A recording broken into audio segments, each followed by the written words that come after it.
Y a des villages qui meurent pas vraiment. Ils attendent juste qu'on revienne avec des souvenirs. Mes ailes dans la bouche, le poil dans les pierres, du pain, de l'eau, et des anciens dans la poussière.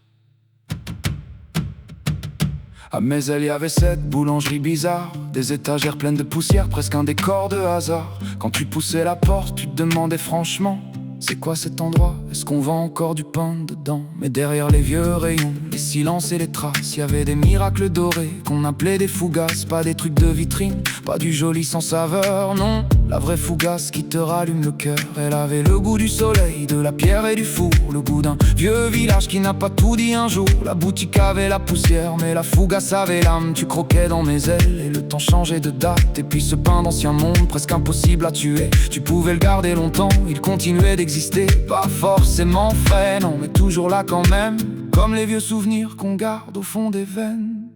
N'oublie pas la fougasse, celle qui sentait le soleil. Dans la boulange pleine de poussière, y avait des miracles sur les étagères.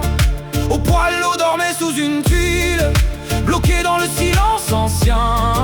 Un geste et la fontaine repart, comme si le village disait: je reviens. Le pain tenait les saisons, l'eau attendait sous la pierre. Et moi j'écris leur nom pour remettre du vivant dans la terre.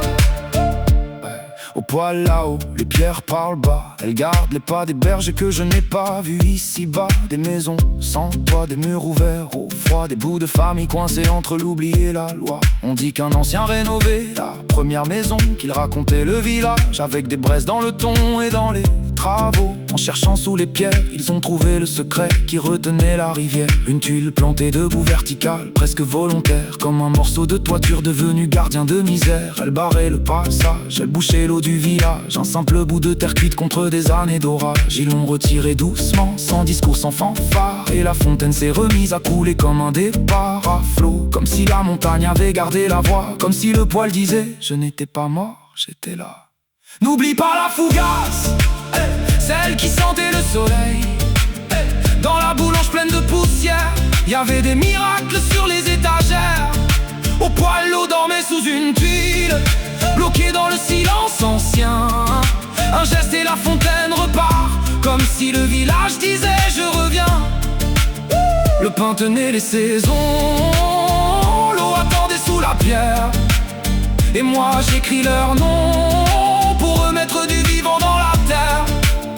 Le pain et l'eau c'est presque rien, mais c'est tout quand on vient de là. Une fougasse dans les mains, une fontaine qui retrouve sa voix. Ils avaient retiré les toits, rangé les tuiles dans les maisons. Et des années plus tard, une tuile encore, gardait l'eau comme une punition. Mais quand la source se remet à chanter, même les ruines respirent un peu. Et dans la poussière d'une boulangerie, j'ai vu des morceaux de feu. Mais elle avait le goût du four, le poids, elle avait la voix de l'eau.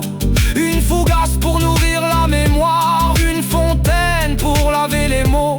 Et si les villages dorment là-haut, qu'on ne dise pas qu'ils sont finis.